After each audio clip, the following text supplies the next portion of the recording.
Baby. Ladies and gentlemen, man, it's been so long. Well, we had the bye week, and then, our apologies. Things happened last Friday. Look, man, I had to go back and close. Oh, had something come up. I mean, man, just everybody all at once is like the universe said, "Hey, guys, just take this Friday off. Don't even worry about it." So we did. So it's been a long time. We shouldn't have left you without a dope show to step to, if you will. With that being said, ladies and gentlemen, give it a like, hit that sub. Hey, it's free 99 to share. And I guess let's start the show. BJ Nix, are you here? Present.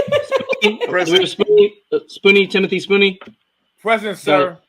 Margaret and Mary. Do we have a Margaret and Mary? Yes. Cool. And the margaritas. All right. Here, we're ready. Let's go. Yes, let's go. Okay.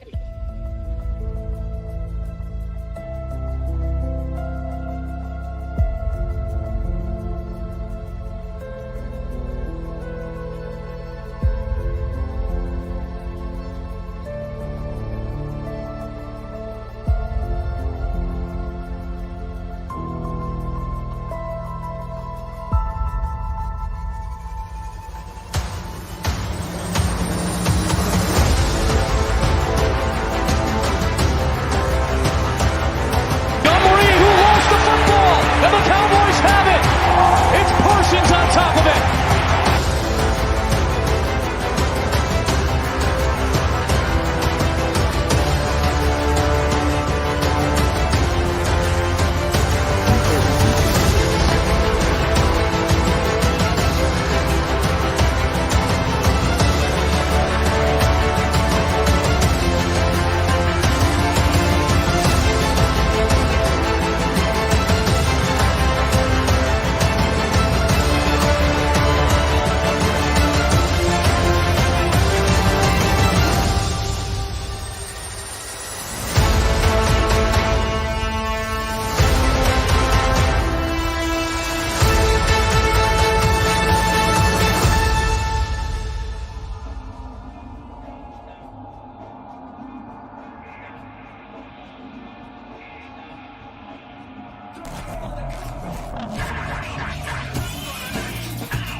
Yes, sir.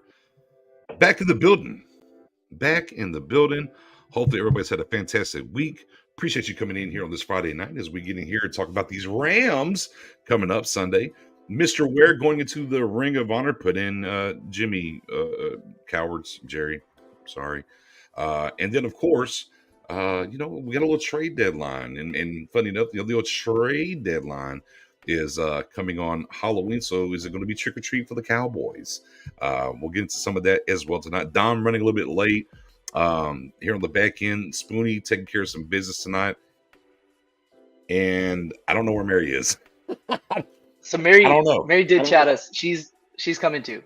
We don't know when. Okay. She's gonna be fashionably late. It's gonna be a big arrival. So chat, when Mary shows up, drop a clock emoji or something for us in the chat. Watch emoji. I don't care. Whatever you want. And also from the last time, as you see Matt Owen's hands, Professor Owen's hands move around, I think officially we're all thumbs. We're all thumbs now. Ready. I can move, range of motion. I'm ready to catch. I'm off IR. I'm active. So I'm excited. Oh man, there it is. And of course, I'm cheating a little bit tonight as we're doing this. I got my phone, YouTube TV. I see Arizona's up 4-3 now. The Dollaritas, yes, Margarita Mary probably taking advantage of the Dollaritas there. No ifs, ands, or buts about. You're now in tune to the quiet storm. Yeah, you know what it is, fair. Nothing new. Top of the fifth there. Okay, cool. All right. Well, man, an interesting, coming off the bye, 4-2. The get right game, if you will. Dak straps the team on his back, gets the job done. We get pretty healthy. We opened up Wednesday. Everything's all good. And then Thursday. Man, let's be honest here. We need to cancel Thursday practice moving forward. Okay? We just don't need it, though. I mean, every time we practice on Thursday, something happens. Now, Tyron Smith apparently didn't have the neck roll. Now, a stinger. What are we going to do? So practices, man. I mean, Thursday was like the walkthrough mock game day, and we still are racking up injuries. So Thursday moving forward, like starting week 9, Thursday is the official just chill and watch film day. That's all we're going to do. We're just going to sit in a room, in a chair, not moving at all. Don't even hand him a remote. I don't want to see like sprained fingers or anything like that. Like let a coach do that stuff. Just make the players just sit still and not move. Thursdays, I don't know what it is. Yeah, I mean, just they're saying they feel good about it though. But the Cowboys feeling optimistic about injuries and what actually happens on game day. Who knows? So it's anybody's guess right now if Tyron will play or not. But right now, until further notice, anytime I hear a Tyron Smith injury, there it is. I mean, they literally had this man suit up, be active, and then stand on the sidelines in Arizona, completely healthy. Well, I can't say completely healthy, but active, full, standing the entire time with the knee, and just didn't play. Take Thursdays, there it is. Take Thursdays. Yeah. Bruce got the juice. What's good? I got Tom Council gonna be coming over here as well from Rams Beat a little bit later. He'll be joining and give us some things from the Rams as well too. But tonight we're gonna start off here, just to kind of give you an idea, because here's something a little bit scary when it comes to, the Rams, right? And this team. You got Tutu Atwell with some speed, and you got Cooper Kupp. You got the rookie phenom and Puka. My goodness, and the things that he's doing right now. We like him for what it's worth. I'm just reminding you. It's true. Yeah, I mean, we did. And boy, last time I went to the 5th, and this man is just putting up historic numbers for a rookie right now. And we just bring it to the table. 752 yards. That's think about that. 752 yards already. And he's one of those guys too. If you watch, this is why you have to remind yourself every draft season. All of us fall victim to it. Forget the 40-yard dash. It does not matter. Forget it. Dude ran a 4.55 or 4.56 or something, and people are like, he has league average speed, whatever. He's timed at, I think it's like 21.25 seconds, which is faster than Kevontae Turpin's time this year. Like, dude can run. He's fast. Forget the 40-yard dash. Like, we overhype that every year, and we fall victim to it every year. Right. The dude, he's good. He's good. He looks like a Rams receiver too. Like he fits that offense perfectly. That part. I mean, look, at the end of the day, 40-yard dash is fun. It's a track stat, okay? Turn on the film. What is the film? Are they running away from people on film? That's all you need to know, okay? That's what what you need to know. And then, of course, you do have, Sean McVay over there, the savant offensive play caller, what he does. And, boy, I'll tell you what, cover 3's not a good look against these guys. Yeah, probably if you don't get home. Oh, yeah. I think you can tape for us. Let's do some tape. It will. Do a little tape tonight. A little tape. Yeah, we'll do a little tape. You want to go ahead and do it now? Yeah, let's do it. Let's do it now. Let's kind of look at what they do and what they bring to the table. Let's see if the chat here and things that we talked about before about this. We talk about DVOA and things like that. The Cowboys outside, left or right, they're good. In that middle though, or towards the bottom of the league. And let's take a look here and see what the Rams did last week here. I think it's what we got put up. Yeah, so this is week 7. This is going to be Pittsburgh Steelers defense versus the LA Rams offense. We're not cherry picking. We're not doing any here's specific plays we want you to see. It's literally just going to be, a series. We'll see how it goes. We're just going to watch some film and go for it that way. So we'll go ahead and get it on the screen. Hopefully you guys can see it. If you're watching on mobile, you might want to turn your phone sideways so you can see it bigger. Or put it on a laptop or TV or whatever. And we'll get ourselves out here. Let me hit that full screen. There we go. Cool. So as you can see, first quarter, 37-yard line. The Rams have the ball, 13-38 in the first quarter. So getting it started right now. So you're going to get a couple different clips because this is the coach's film for the game. But we will stop it real quick. You have a tight bunch right here. They do a lot of tight formations. You're not going to see a ton of receivers split out wide. They're going to be kind of condensed to get your defense in so they can hit the sides on you.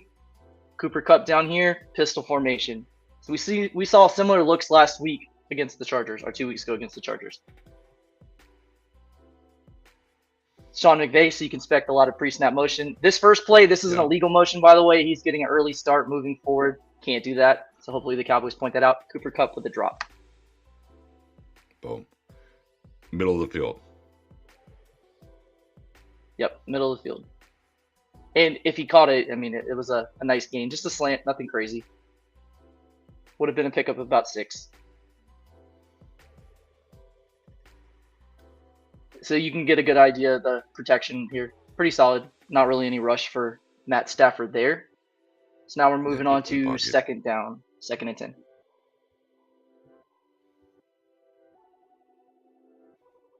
All right, so you can see right here they're doing a quick pre-snap shift, but again, it's tight. Nobody spread out wide.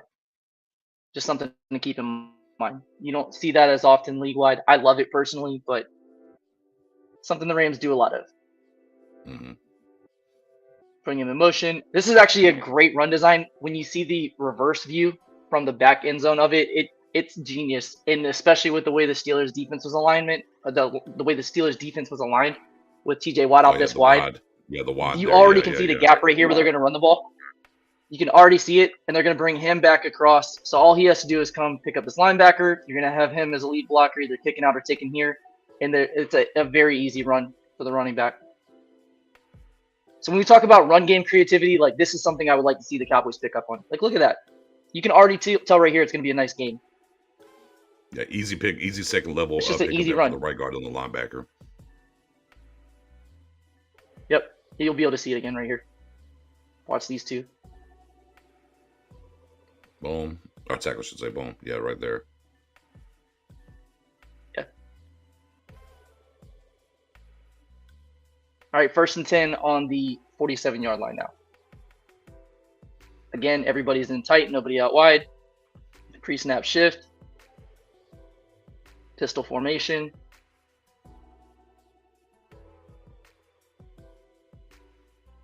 So nothing crazy creative there, just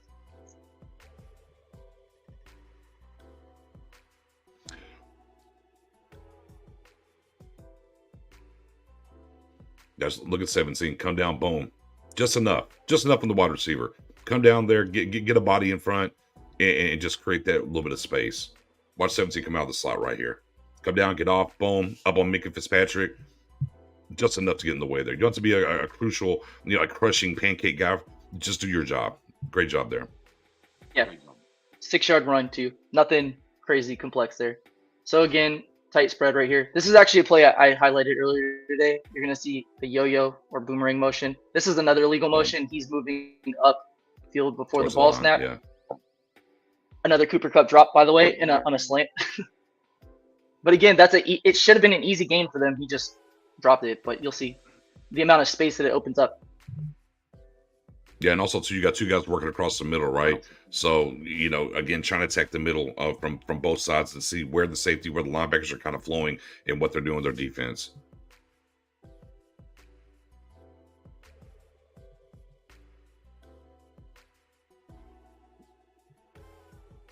All right, so 3rd and 4 on the 41-yard line. Let's see what they do on 3rd down. So empty formation, no running backs in the backfield. Everything's real spread. Your running back's actually at the top of the screen right now.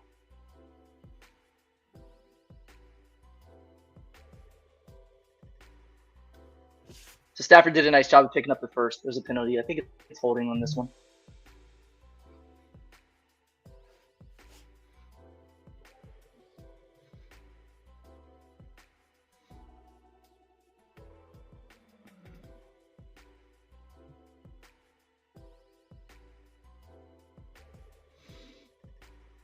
Rohit was right, by the way, on the second run. It was a big pickup. It could have been a much bigger game. Mm-hmm.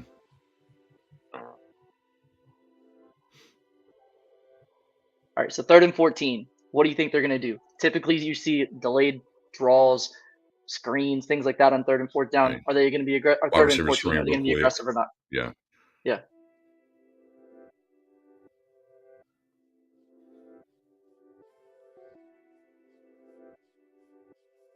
So the Steelers brought some heat. That's it. End of the series.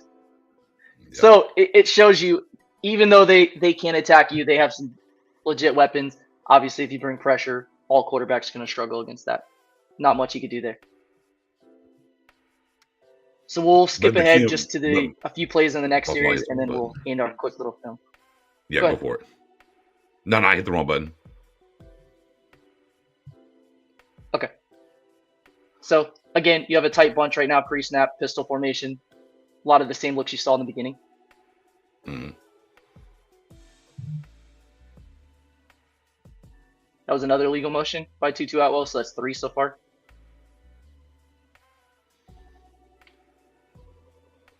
So again, when you're seeing things like this is something that the team should be telling the refs, like, hey, heading into this game, they do this a lot. Please pick up on that. Because if you get it flagged once or twice throughout the course of the game, that's a huge difference.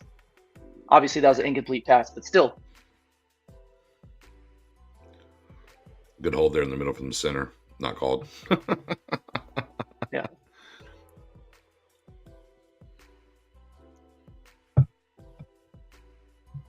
I think on this drive, I don't know if it's this play or the next play, there's a pretty big gain from Puka Nacua, so you get a feel for what he can do. Pre-snap motion. Yep, boom. Coming back. Run. So we've seen it multiple times in the game so far. Their run game is kind of on easy mode. Like, they're not really doing anything crazy, but the pre-snap shifts and pre-snap motions really make a big difference. And see, they unlike us, will leave defensive end unblocked, and I have nothing coming back. Here you see the tight end come. They leave Watt, but he's coming back to get Watt, though. Boom. Seal, and then he's up the middle.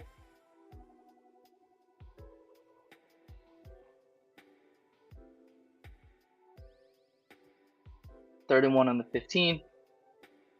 Pre-snap shift again. I think it's this play. It's a big play for Puka. Oh, maybe next play. Another run. Yeah.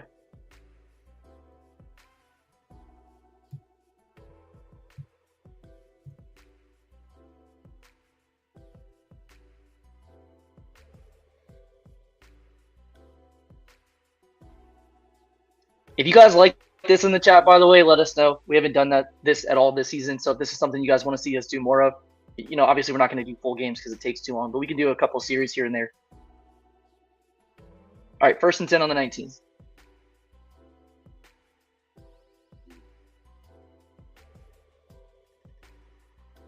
Yeah, it's this play. So here you get to see what Puka can do with the ball in his hands. Like, he can move. He's a good size receiver too. And that was just a mesh route. Yeah, and again, just simple drag mesh coming across, clear, throw it into space. Right there, boom. Caught him in a blitz. Yep.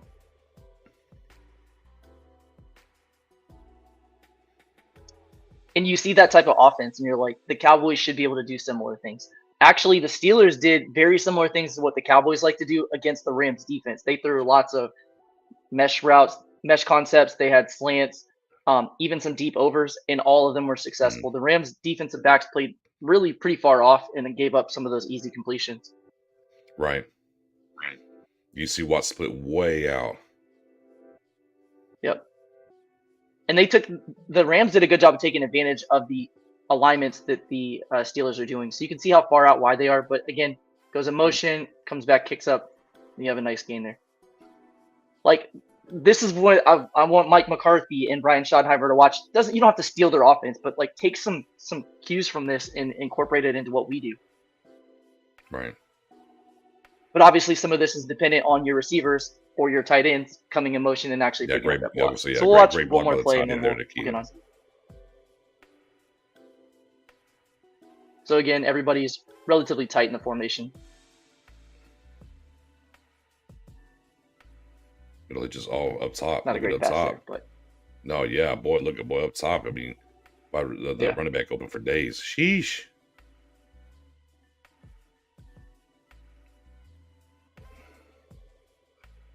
So Nick's is talking about, we'll go a little bit further back so you can see it. So you can watch the running back in the flat here. So again, this is something they'll watch and you can look at next week and say, do they try to capitalize this time? Yeah, stop bone right there. Yeah, I mean, my goodness. Right, but again, going. That played it in. He's trying to get the ball to us. Yeah, but trying to get the ball to your playmaker, right? I mean, that's just where where it lands.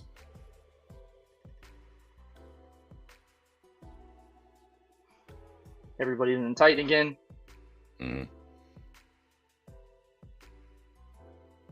Easy pickup. So gives you a decent idea. That was about 8 plays or so of the Rams offense. We can do that more often if you guys like it. Yeah. And again, that's just the guys they have, things that they do. They like to attack the middle. Not that they can get outside, but they have 3 very capable. The running game, their run fits are good, but it doesn't scare you who they have running the ball, right? Oh, there you go. The boy Dom in the building. How we doing, Dom? Hey, I like the film breakdown. Good job, folks. That's what I'm talking about. All is well. Well, good. The Rams run a 3-4 defense, but like a lot of teams, you're going to see a lot of nickel and dime, but they do run a 3-4 base. Yeah. Right.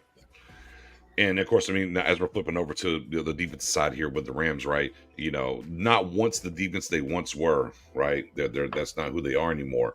However, on the same token, it's still Aaron Donald, right? And they move him all over the place, middle, outside. Like, you have to account for where he is at all times. There's no ifs, ands, or buts about it. But they could be had, right? I mean, a Kenny Pickett-led offense was able to go out here, move the ball against them, do things, mesh concepts, as you talked about, which the Cowboys do run those. There's no ifs, ands, or buts about it. But boy, coming off the game from the Chargers, right? You hear Mike McCarthy said, yeah, we were doing pre-snap motion, and then we kept having pre-snap penalties. So in the second half, I got away from him. No, just keep doing it anyway. It's like, don't get away from it. Don't go into your shell. Keep going, and just tell them stop doing it. I mean, just kind of what it is. I'm not worried about their defense. And I'll knock on wood, looking at their games, their tape, and what they're doing. Offensively, though, look, McVay's going to look at what San Francisco did and how, Shanahan put our safeties in a blender. I think he absolutely is going to come out and attack in the same type of way. So for me, coming out of a bye, what's interesting is the biggest adjustments that you typically see from teams is after the bye. So it'll be, for me with Dan Quinn, how much does he change? Will he use some more inside leverage to help out the middle of the field? Is he going to look to do certain things, whether it's safety or linebackers in the dropping side of things, to help the middle of the field and whatnot and what they're doing there? Because if anything's keeping me up at night, it's Sean McVay and what they're going to try to do with that three-headed monster at wide receiver against the middle of this defense. I mean, yeah, that pretty much sums it up, especially when you look at the way that they isolate guys. Like we saw on there were two plays early in the game where Cooper Kupp ran a slant route, had a lot of separation, or at least a decent amount of separation, and just dropped the ball. If he makes that catch, do you trust our linebackers in space to make that play? I don't. I hope they do, but I don't. Yeah. So this is one of those games where you really... We got a guy, Evans, that should be a little bit more of a sure tackler, so there is that. There is that. And this is one of those games, too, where you can stop their offense, like anybody's offense. Any offense is susceptible of getting beaten, but your defensive backs have to tackle. Like, this is a game where you can't have a poor tackling game by Jordan Lewis. You can't have a poor tackling game by Stephon Gilmore. Like, the safeties have to come up and play and make plays. And that's one of the things that we haven't seen this year at the same rate we saw last year, where we had the three-headed monster. Not feeling very three-headed or monstrous right now. This would be a great time coming off of a bye week. Some of those guys had a chance to get healthier and get their game legs underneath them. Come and play this week. If you do that, that could be the difference in the game. Right. And, there's no more excuse about early season. Like, we're not early in the season anymore. We are 6 games in, 7 weeks past. This is the 8th week. You got to get it going. So we need them to really step up. J-Ron Curse, where you been? You always in the media, blasting folks on social media. Anytime your name, it seems like you're searching it. Where you at, bruh? Jordan Lewis, you going to jog across the formation? Whether you think it's going to be handed off or not, what you going to do? Gilmore, look a little slower, but at least you still playing and producing. So our defensive backs are definitely going to be challenged this week. So they got to step it up. Right. Now, Margarita Mary. Hey. The question before you got here was, we know at Applebee's the Dollaritas bag. Did you have to go slide by and get a couple of those before you got here? Or Okay, so first of all, Applebee's on that list. I will not. No one take me to Applebee's. I hate Applebee's. Don't do it. I don't eat it. Oh no, it's disgusting. She's got the list. So Mary, how do you feel about Cheesecake Factory though? That's what people want to know. I don't like about. that place either. But you want to know what's funny is that I do like a lot of chain restaurants. Like I love Hooters. Like I literally was at the beginning watching the game earlier at Hooters, and that's why I lost track of time. I was like, oh, I gotta go. I love Hooters. My boyfriend takes me there all the time, and to the point that the bartenders know my name. They already know I like tequila. They're like, "You want a shot?" I'm like, "Yeah." Yeah. But yeah, the traffic here is terrible right now. It's raining. Oh yeah. The Texas Rangers are in the World Series, and it's the Mavs home opener, so it was a lot going on. I mean, I'm not gonna lie. I mean, I like Hooters wings as well. I'm not gonna lie. They're pretty daggone good. But damn, you made the list. Cheesecake Factory, like I don't do Cheesecake Factory. I don't do Applebee's. I don't do Waffle House. I don't do Olive Garden. But it's not because it's Pause. You said you don't do Waffle House? I hate Waffle House. It's gross. It grosses me out. I can't do it. What about Arby's though? I'll eat Arby's. Okay. There you go, Nick. Wait. Never mind. Okay, I'll take the police away. She said Arby's is fine. Never mind. We're good here. Carry on. I forgot where we were. Something about the Rams or something. We can move on now. Yeah, no, I mean, it's just those restaurants on that particular list I don't like, but I don't mind a few chain restaurants here and there. Wingstop, I just had Wingstop last night. I love me some Wingstop. I had some Wingstop. I actually had some Wingstop today, actually. Yeah, and I'll tell you what, I'm going to tell you the sucker's bet of all time, guys. Y'all know I'll be winning some bets, right? Let me tell you the sucker You bets love of your all wing time, bets. You love your wing bets. I got 3. 1, 2. I hate Chipotle too. Chipotle is the worst. Just because I got 3 Lakers fans, 3 of them, to bet me 30 wings each that the Lakers are going to win the NBA this year. Oh, like, please. That's some good money right there. Yeah, easy money. It's easy money. Oh, so yeah, and I got a 4th one on the line. He doesn't know if he wants to do money or wings yet. So I got 90 wings at the moment, and I got some more coming from another Lakers fan. He's a Lakers fan, so he bet. says he's gonna. I mean, if he wants to bet, I mean, you might be able to. Yeah, you might be able to talk him into it. yeah. So it's not even about like, hey, I'm wide open out here. Yeah, yes, exactly. It's the easiest bet I'm ever going to win all time. Is the Lakers not winning the championship this year? I'm gonna hook up. You know what? I'm gonna take the other guy because he's deciding is it wings or money. I'm gonna make sure he does wings so I can just go ahead and forward all of my compadres up here can all have wings free of Lakers fans just because Lakers fans. Man, it's Whataburger, man. In-N-Out is trash. Get it out of here. Yeah, no, I've never had In-N-Out, so I don't know. It's a very overrated burger chain. Very overrated.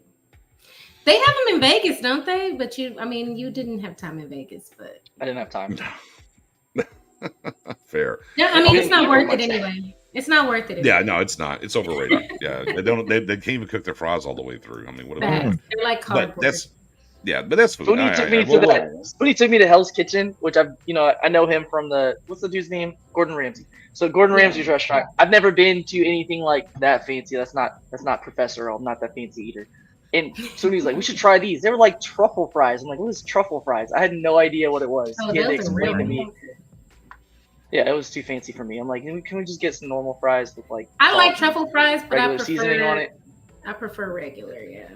Yeah, the burger was good, but the fries were too fancy for me.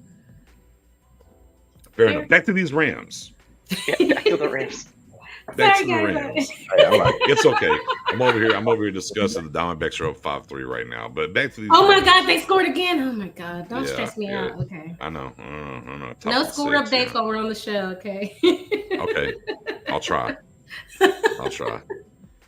Look. See, and then they just out themselves. You ain't got to out yourselves. You notice I didn't put y'all's name up there. I didn't put y'all's name. I didn't out y'all. Here they come. Look. Now they want to give me 30 more wings. Look. They want to give me 60 wings each. Take it. It's so easy. I mean, it's recorded now. It's absolutely taken. It's absolutely taken. I'm gonna have wings free for a year at this rate. Shout out to the Lakers. I'll come out. Is king. I'll come out to East Texas and help you with that. Yeah. Come on. Yeah. Just come on down. Yeah, Mary. Dom, come on down, and we'll just have a smorgasbord of wings. Is what we'll do. Okay, we'll tear it up. Yeah, I love me some wings. Don't tempt me. Oh man. Nah, ain't no. Whoa. He said, nah, ain't no Rams 30 more wings. I don't know what you're talking about. Oh no, he stepped his game up. You got 100 wing bet now. Woo! Oh, I don't know if that's what he means. Feeling froggy. I mean, here's the thing. Fair's rich though. He does rich people things. Okay. Oh, he's rich. He'll be okay. Man, it's ranch all day. Blue cheese can die. The only way to eat blue cheese is to pour it in the trash. Sorry. I'll eat both at this point. I used to hate blue cheese, but now I'll eat both. I like the blue cheese shouldn't be blue. crumble inside of a salad. It's pretty good. Yeah, the crumbles, cheese shouldn't be crumbles, and the salad. Woo, it's fire. Yeah. Cheese just shouldn't be blue in my book. I'm sorry. That's where I land. I'm a simple man. Hey, can I say something? Can I say something real off topic, but it's really on topic? I mean, we're already here now, so I mean, whatever. So, in the news this past week, I saw a lot about Wayne Brady. Y'all remember Wayne Brady? Yes. Is Wayne Brady going to have to smack up? Yeah, there you go. You know, the Wayne Brady that, you know, ingratiated himself and the world really knew him from a famous show that he was on with a guy named Colin, another guy named Ryan Stiles. Y'all remember that show? Oh, yeah. Whose line is it? Whose line is it anyway? Yeah. And what was the whole point of that show? Just the best improv. Best improv, right? Yeah. So, man, I think of that show and I think of whose line is it anyway and how that applies to Dallas and what we saw last from Dak Prescott. And we saw at a Dak Prescott the last time we saw him in action was a lot of improv. Like him extending plays, him getting out of the pocket, him looking like, you know, a young Romo out there, being able to avoid the blitz and still keeping his eyes downfield and throwing it. So really what I want to see out of Dak is not so much of that. He ain't got to do a lot of that like he did it, but just a little, just sprinkle in a little. And what have we been asking for a while? When you do the zone read, keep it. Mm-hmm. And what did he do? He kept it. And was he successful? He was successful in it. So give us 2 to 3 of those a game. Give us the ability to, you know, if it's not working right now, just get out of the pocket and do your thing. The one thing I do want to see him do, though, is when it ain't there, just throw it away. Don't keep picking up these sacks and taking hits. But I do want to see him pull out a Wayne Brady, a Colin, and a Ryan Stiles and just show me your improv a little bit. I love that. I agree. I think just be decisive. Right. Just be decisive. Right. Yeah. And like we saw him get out of the pocket, let's say against the Niners, right? But it was it was he was like, should I do this? Should I do this? Should I not? Yeah, it was kind of And against the Chargers, it was once he was out of the pocket, it was decisive. Right. And I think that's just the biggest thing is like, you be who you are. And we talked about this a lot, guys, right? Leading into this season, whenever we knew that Mike McCarthy was here. And one of the things we kind of banged the table about was, hey, man, whenever, you know, look, there's not read options coming for Aaron Rodgers, right? But what did Aaron Rodgers do in the Mike McCarthy offense? Those 3rd and 4s, 3rd and 5s. Oh, drop, boom, click. It's not here. Okay, I'm gonna go over here, pick it up with my feet, get down, get out of bounds, and we're like, that's what we need from Dak. In this in offense, the playoff game against us, Aaron Rodgers, he was on one leg that game. And still out here getting 4 or 5 yards. Like, yeah, that's the Jeremy Mincy and George Selvey effect, though. Like he knew, like I can safely hobble downfield, hop for 5 yards, and pick up the first down. Did you have to bring up Mincy and Selvey? I wasn't gonna say names. That was the game. Hey, University of South Florida Bulls legend, George Selvey. Yeah. But again, be decisive. I'm right there with you. Whose line is it anyways? Be decisive and take that and go with it, and don't be caught. You know what's the old look to dive back in the bag here, right? And going back all the way back to Karate Kid. Remember, Mr. Miyagi had a conversation with Daniel's son. He said, left side of the road, okay. Right side of the road, okay. Middle of the road, squish like grape. You have to be decisive. You can't be in the middle of what do I want to do here, what do I want to do there. Be decisive and go. Whatever that means, do that. Whether you're getting out of the pocket to look downfield and throw the ball, be decisive, or throw it away, Dom. Right, Mary? I was literally just about to say, even if he's gonna not keep it, even if he's still gonna throw it, like he's very good throwing on the run as well. Like a lot of his passes on the run have been some of the best passes. You know, sideline to sideline have been really great. So right. I mean, there's a saying that they use in sports, and if you've played sports at any level, pretty much any sport, you probably have heard this. it's definitely a footballism though for sure. I heard it from Little League all the way up to college and semi-pro. If you make a mistake, do it full speed. Just make a decision and go with it. Yeah. I don't care what you do, just make the decision and go with it, because I'd rather you make a decision full speed and mess up than be in that in-between. Because if you're in that in-between, that's not where you want to be. I don't care what you do. Throw the ball downfield, tuck and run, throw it out of bounds. Whatever you do, just make a decision. Because if you hesitate in football, it's especially at a high level, you're gonna pay almost every time. Like just right. 1,000%. It's gonna be maybe you're hurting yourself or you're throwing an interception. Yeah. You know, coming out of the bye here, and we're talking about the Rams. And look, Aaron Donald, right? We understand Aaron Donald and how they move him around, but not once what this Rams defense was. But what a good week for this offensive, you know, this running game to get back on point. And I don't know. Let me ask y'all. I didn't know the running. Look, I remember it being reported that he was stepping away for like a week, but I didn't realize he didn't come back. Talking about the running back coach and the running game coordinator hasn't been here for 6 weeks. Did y'all know that? I was completely oblivious to it, and something I know we haven't talked about on the show, and I haven't really seen much on Twitter. Like I remember the report that he was stepping away, but I thought he was already back. So yeah, I knew that, but the only reason I knew that was they kept showing him on the injury report, and I asked some of the media members, I'm like, is that normal? Like, you just don't hear coaches being out that long, right? So if they are, like, does he have to be included on the injury report? And they had him every. If you go back and look at like 2 weeks ago, at the bottom you'll see a little asterisk with like Jeff Blasco out for personal reasons or whatever. So that's the only reason I paid attention to it, was that they kept showing that on the injury report. Only but I mean, only yeah. Small details, but, you know, matter. I just forgot about it completely. Like I do remember it saying like the first, I don't know, I think the first 2 weeks I remembered it, and then after that I kind of just like got lost in the shuffle in my brain. But then when they mentioned it again, I was like, oh, he has been gone. Okay, maybe there'll be some changes, hopefully. Right. So I mean, at that point, you know, that should help the run game some. Yeah. You've had time, and you know, I know we don't have the tape up right now. I wish we did. Oh, let me ask you this: can you pull up the tape of the first 2 plays from the Cowboys against the Chargers? Because I want to go through those real quick if you can. All right. Cowboys offense versus Chargers. Cowboys offense, yeah, the first 2 plays. Yep, yeah, offense versus defense, first 2 plays. Because I think this is very much a dichotomy of what's going on with the run game. I want to get into that real quick. Rowan, I see you in the back end. I got you in just a second, brother. Just be patient for me, okay? I'm going to answer this question from Gregory as well, too. Will we have Bland covering Cup? We don't travel. And Cup can be outside. He'll be in the slot. Look, it's going to be a big week. You know, it's going to be a big week here for Jordan Lewis and what they like to do, whether it's Cup, whether it's Tutu Atwell, whether it's Puka and putting them in the slot. It's a big week for Jordan Lewis. Huge. Say it again. Huge. Yeah. Huge. It's going to be huge. I'm excited to see him. I'm excited to see him as though too. Let me know when you have it ready. Just take your time, brother. No worries there. We're ready. Oh, okay, cool, awesome. I'm gonna get rid of our faces, perhaps here, maybe. Where's it? There it is. Boom. All right, yeah. Let's go to the first run. Let me get this banner out of here real quick too. And what I want you to pay attention to, can you pause it for just a second here, if you can, for me, is you're going to watch Lamb come across, okay?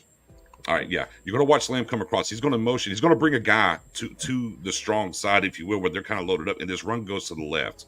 I want you to watch the back end and what Lamb does post-snap, though. Go right ahead.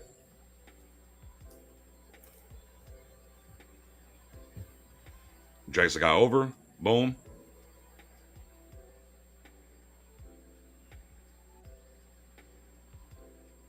What did you see there? Tell me what you're seeing. Good angle here. Yeah, that's good. Oh man, it skipped on me. Yeah, it skipped on me. Okay, look right here. Boom.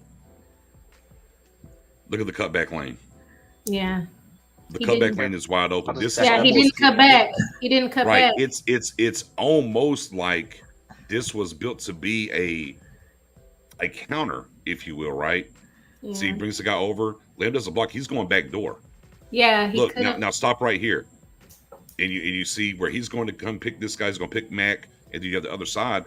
like, and of course the zone blocking, like he's running it up in the middle a little bit too quick. If he just waits, or if his eyes catch it, the back door lane is here all day. There was plenty of space, yeah. Yeah, look, I mean, it's a huge gap. Look, you got Ferguson right there up, Yeah. everything. I mean, he's going to come forward and get some yardage here. There's a lane on the back end, but he's pushing it. Yeah. Now, that's one side, and the vision side here of what's happening with Pollard. Now, play number 2, though, and here becomes the other side of why we've had issues. So there's and this is just a dichotomy of it, of what's going on here. All right, let's play 1, and can we get to play 2? And that's first down. Now we'll go to second down here. Mm-hmm. Yep, that's coming up. And yeah, got you. And here's what happens here. So now we're going to run to the right, okay? And you're going to have everybody pulling. Watch Khalil Mack where Jake Ferguson is get across. Boom, gets across. And what happens there? And what happens is Ferguson, thank God it wasn't a fumble, but he gets across just enough on Ferguson and pushes him back into McEwen, who's pulling, which now McEwen can't get around and get in the hole. So instead of a 3-yard run, or this could have been a 7 or 8-yard run. Right there, you see McClure Mack get across. He bumps the puller. Now you can't get clearing through it. So to me, like looking at those plays, that's just a dichotomy. Dom, you was in the building with me and Ben, and when we watched, you kind of went through these 2 plays earlier. What was that? Wednesday, I believe it was. Right. Yeah. And like again, it's one part vision at times with Pollard, and then right here it's just execution. You see. Boom, just right there where he catch. Because, see, you get Tyler out, but now McEwen stacked up and not getting through that hole to get to the second level here to get Murray, who's going to come across right there. Boom. Yep. So, once again, that's just some of the things that's been happening with this run game. On one side of things is very simply a little bit of vision for Pollard, and you're going to get some better gains. But then the other side of it is it's not being executed good enough, though, either. I agree. Yeah, and one of the things that you're starting to see more and more of is at least one offensive lineman is not doing as great as the other 4. Whether it's Biotish being displaced off the line of scrimmage and he's into the lap of Dak Prescott, because that's what you're going to see on the 3rd play, where I think it's Tyron who's going to end up giving up the sack. But really, it's one of those things where Dak just needs to be able to slide up in the pocket to be able to let the ball go, but he couldn't, so he had to float back a little bit, and there's the defensive end coming crashing down on the left side. So it makes it look like Tyron Smith got blew up, but really that wasn't the case. Or you get a play where, all 4 guys are blocking and doing well, and then here you go, Tyron Smith not really maintaining your block. So if some way, somehow, they can all be in the same communication with one another, all doing their job, with the tight ends also blocking that thing up, and your running back having the patience and vision, because really on both of those plays, it's more about his patience first. So then he can have the vision to be able to scan, kind of the old school, what's the guy from the Pittsburgh Steelers? Le'Veon Bell. The Le'Veon, just a little hezzy. And you saw that in the past a little bit out of Pollard. So if he can get that back, I think he's just pressing too much, trying to do too much. He needs a good running mate. So just slow it down, let the game come to you. But really, overall, though, I can't knock the offensive line too bad.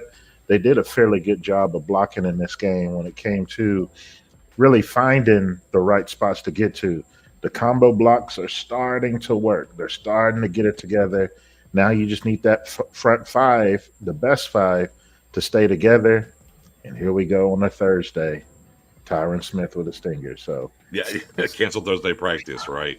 I was literally Thursday morning.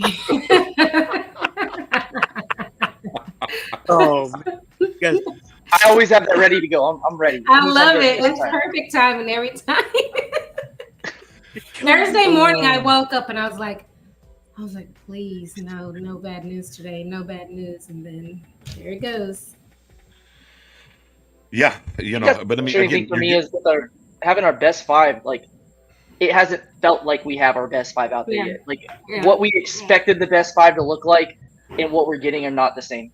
And it's weird too because we've had some games where the pass pro was really good and the run blocking was really bad. We've had a few games where the run blocking was okay, pass pro was okay, but not a single game yet. And maybe it's this week coming off of a bye where I feel like that's what I expected having these 5 guys out there. Like we just haven't had that game yet. And part of that is continuity, guys being comfortable with each other. Part of that is players getting healthier and getting back in game shape. But so far, the best 5 we've been waiting for is underwhelming.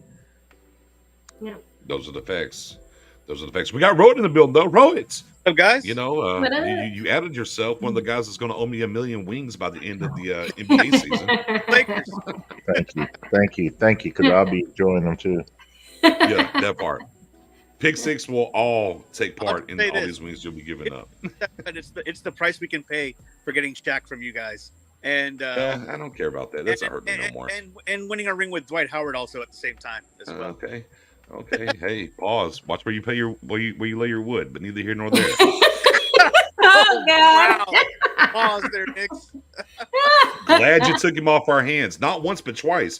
Y'all got him, got rid of him, and brought him back. See, we knew. One and done.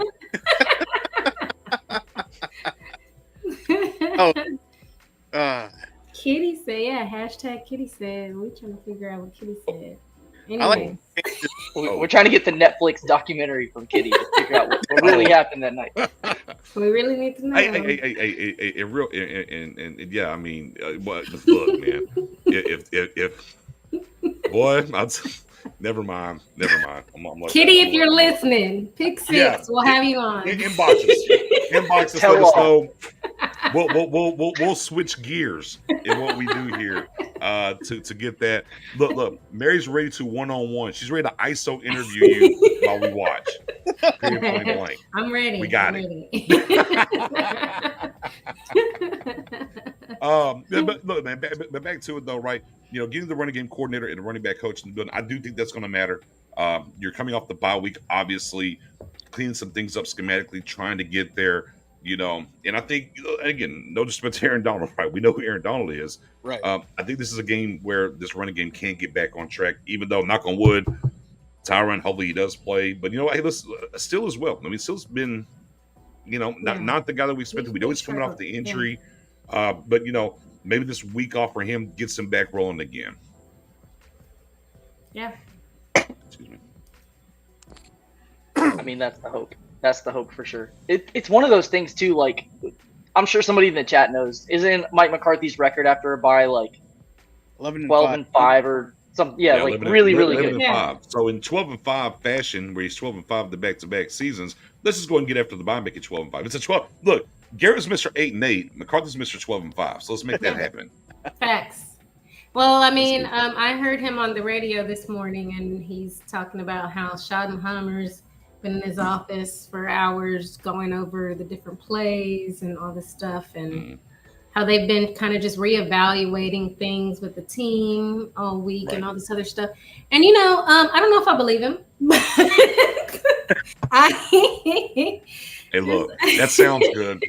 Sounds good, McCarthy. Yeah, I'm like, but I hope that he's telling the truth, and I hope that whatever they reevaluated and whatever Schottenheimer found on film, that they saw what we see, because I feel like a lot of the issues are very, very fixable, and it's almost like they've just refused to do.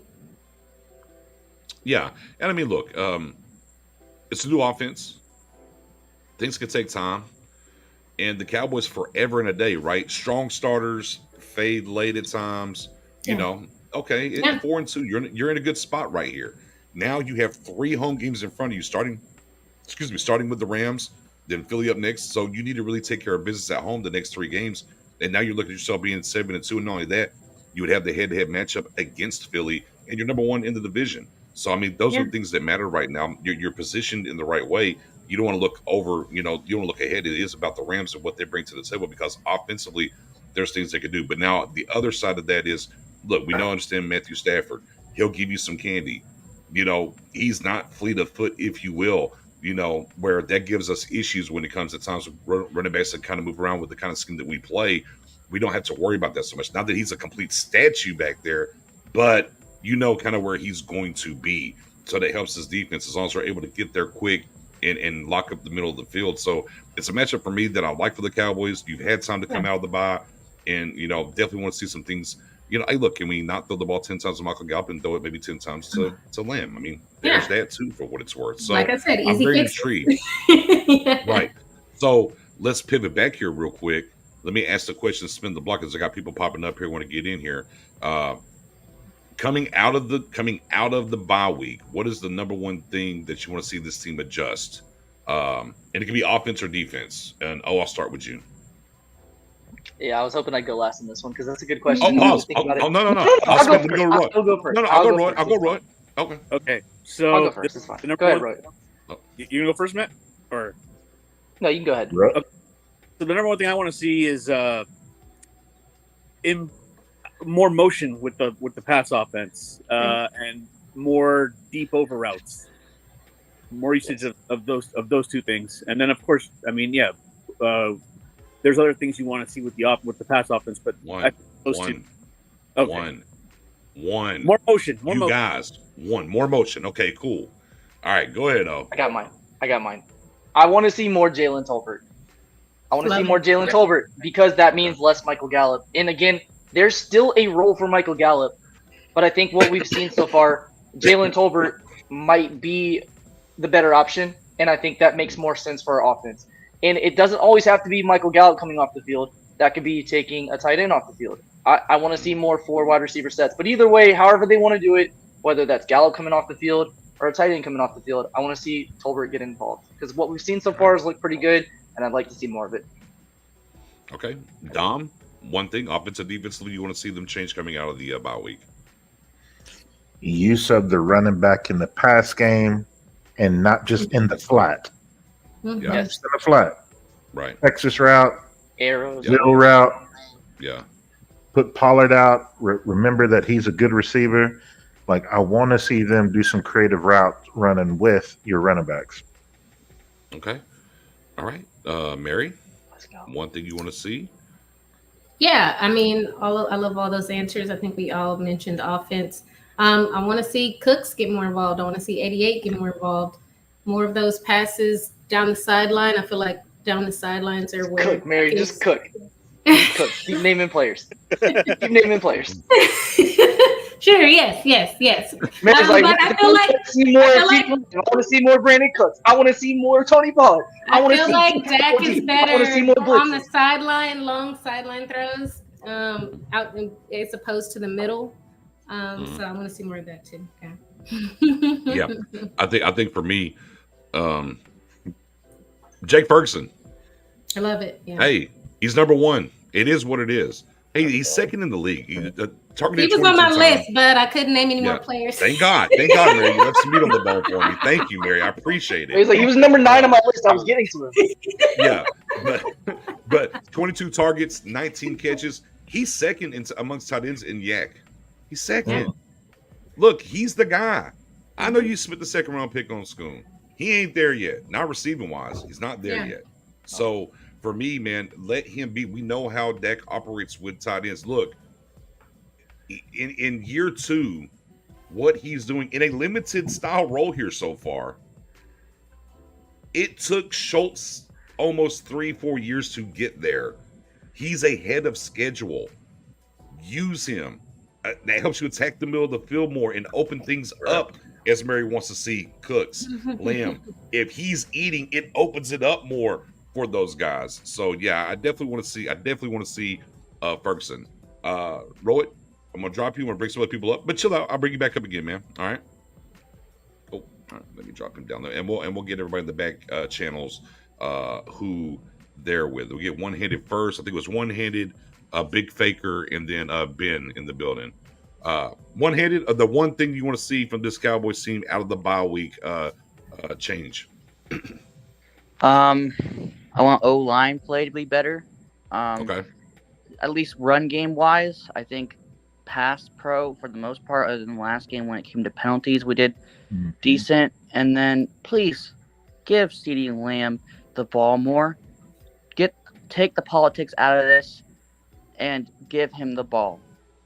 And that's a big thing. Stop trying to spam it to our third receiver, Michael Gallup, when he's been struggling. Not saying don't target him, but during games, if he's not catching the ball and he's struggling catching, Dak needs to swallow his pride and go and hit Cooks and CD more. Because obviously, if Gallup is not having a great game, you got to target your other weapons.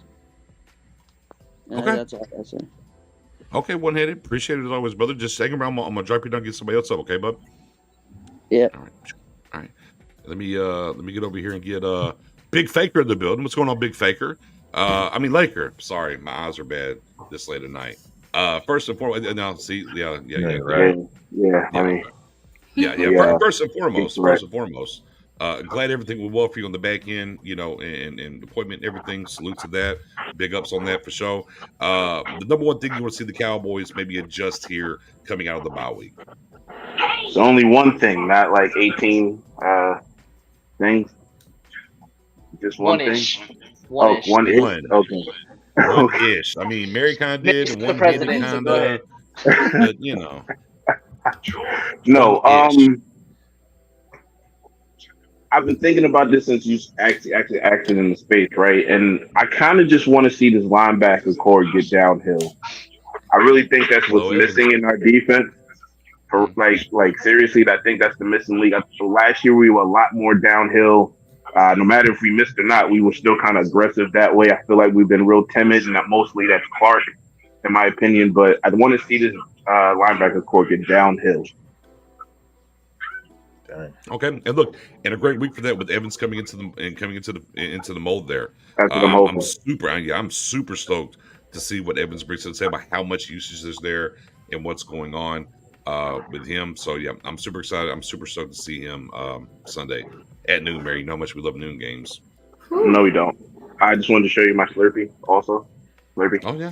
DoorDash. Yeah. Salute. Hang around. We'll get some in. Yeah, you got that Slurpee action from DoorDash. Was it melted down or was it okay? I had to put it back in the freezer for like a half hour. Does it need some tequila in it? Hey, I was putting a little in it. You know what I mean? I put it back in the freezer for a little bit. That's approved around these parts. It's okay. It's approved around these parts. Especially when you're down there right next to Mary. You ain't got to worry about it. You're in safe hands there. You got to put a little, you got to top it off. Yeah. Also, here's my last thing though. 100 wings. Now, you want to talk? 100 wings right now. 100 wings. 100 wings. Bro. Wait. Pause. Myself. You want to go from 30 wings. You see the hoodie? You're going to have to owe me to 100 wings. You see the hoodie? Hoodie big like you see the hoodie? When people want to give me free money and food, who am I to say no? I mean, you love to eat, bro. Yeah. Hey, I'll tell you, I'm going to feed the whole Pick Six squad. Bro, I want the wings every day during the finals. I'll tell you what, you might have to fly in and we pick a destination all of us. I feel like it's worth it. I feel like it's worth it to spend $500 to fly in for wings for free. I'm down for it right now. I'll book it right now. We'll do a live eating all those wings. Either way. How different? Yeah, book it. Book it. I even put the time and work right now. We got be good, man. See, we've had hoodie Nick on the show. We've never had hoodie Baker with Slurpee. You know what it is, baby. Home of the great. It's 100 wings you're going to owe me. I know exactly what it is. What do you mean? No, you don't. Because you're going to owe me 100 wings. I'm going to eat them in every one of your faces. Everyone, because they want to bring them in here. You want to bring it in here. Hey, good sir. No? I got to drop you. Okay. You got to go too far. You guys, I got to get Ben up. Okay, keep the show moving. You know what? But by all means, he kind of gave us a segue with his answer. I kind of did. I'm good. I didn't see you. I don't know if we even wanted to bring it up because I didn't see our slate. But it makes me think of what is this team missing? Well, wait. We'll do that later. Yeah, hold on. Let me get to Ben. Ben, how we doing on this fine Friday? What's up, everyone? Doing good. We're doing good. Did the trunk or treat thing with the kiddo. Now we're talking some football.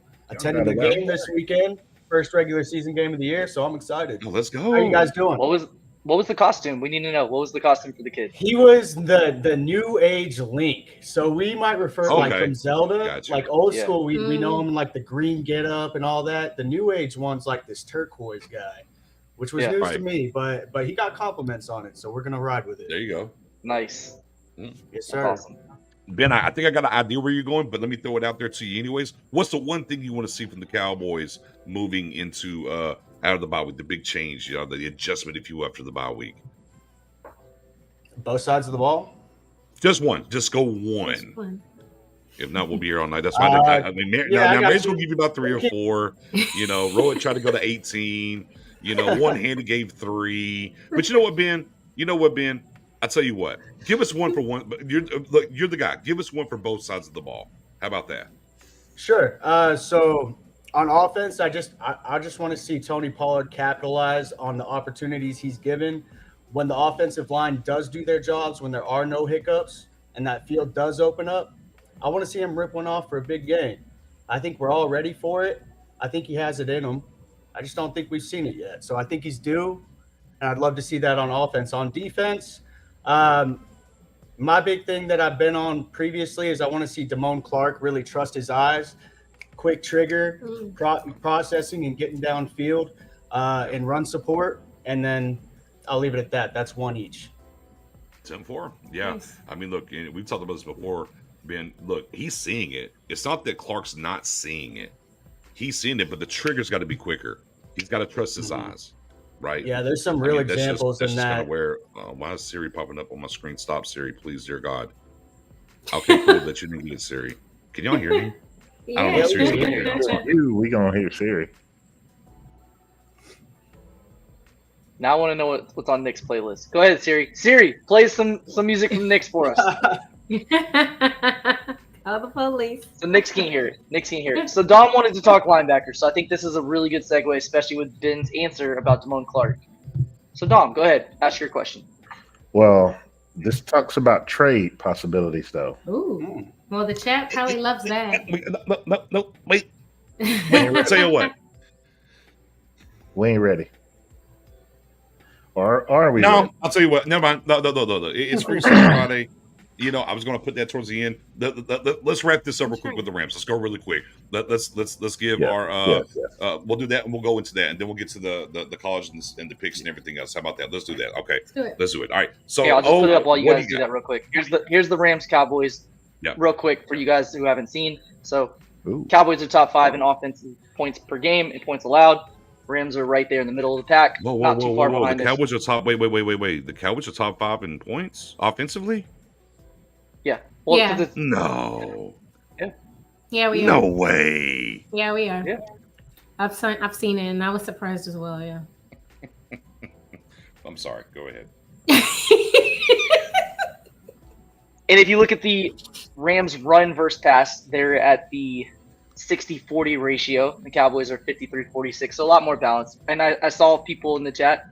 Shout out to our guy. Is it Tavis or Tavis? I'm not sure which one it is. But shout out to our guy, Tavis or Tavis. He mentioned he wants to see us run the ball more. That was his thing he'd like to see after the bye week. We are running the ball more efficiently.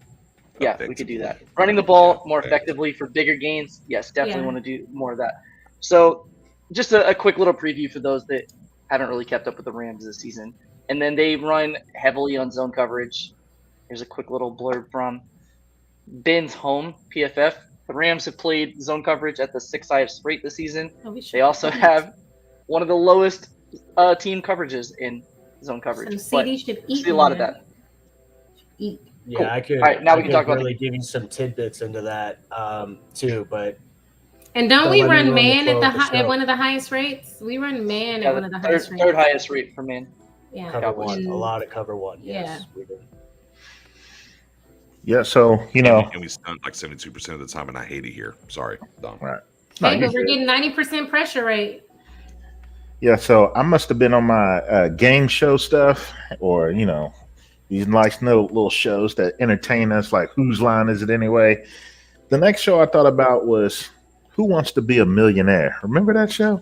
Yeah. Remember that show how they gave you the ability to also get some help from the contestants or excuse me, the crowd, or phone a friend, where you can drop Lifelines. it down to the 50-50. Yeah, you got that.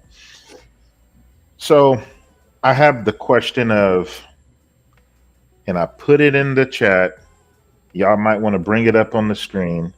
But of all the things that we need and that you want, there's a bunch of speculation out there. Can I get to the score predictions? Then we're going right there. Oh, I thought we had finished. No. Did you give your score yet? I don't care about no score. We ready to talk trades. I promise we're going to. All right. Can we? This is not a bad time trying to wrap up this damn Rams game. Nobody cares about this Rams game. It's all about the trade deadline. Go next. Go. What you got? 27-17 Cowboys. Go. Ooh, I like that. Professor O. All right, I'm gonna go with. So the Rams defense has been pretty stingy in terms of what they've allowed opposing passers to do. I don't think they've. Ben might be able to clarify. I don't think they've given up 100 passer rating to a quarterback yet this year. I think Dak's gonna do it. My head. I think Dak's gonna do it. I don't know. Just got a good feeling about it. I'm gonna go Cowboys 31, Rams 17. Last time you did that. Also, the Cowboys are on a 10-game win streak at AT&T. We're gonna make that 11. Longest streak in the NFL at home. Yes, sir. All right, Star Gang Beauty. I like both of your scores. 17 for them feels like a great number. It was very Matthew Stafford. Feels good on the whole. Yeah. I'm gonna go 28-17 Cowboys. Ben, you got a score? The last time I came in here and I gave a score, I hyped us up and we got blown out by, 40? So this time I'm going to stay humble and I'm just going to say we're going to win by a field goal, 27-24. All right. That's fair. All right. So I'll get everybody here. Yeah, go ahead. Go give your score. I'm going to get everybody up here to get their score as well. Go right ahead, Dom. 45-17 Dallas. Ooh. Oh, I like that energy, Dom. Oh, he's spicy. You taking the spoon? Spoonie. Yeah. Spoonie's not here. He's channeling the spoon. I love it. Ooh, I love I'm it. back. I'm back. No more Professor Ops. Chris Ops is out of here. All right, bro. What's the score? Give us a score. 30-17, like I said last night. 30-17. One-handed. What's the score? Hey, one-handed. One-handed going once. You're muted, brother. Oh yeah, my bad. I didn't hear you lag for a minute. I got 35-14 Dallas. Ooh. Okay. All right. Like these Big spicy Caker. scores. Hey, Big Caker. I mean, Big Laker. Big Laker. Sorry. My fellow Laker fan. Cake Show. You got Respect to my unmute. authority. I'm here. Acknowledge me.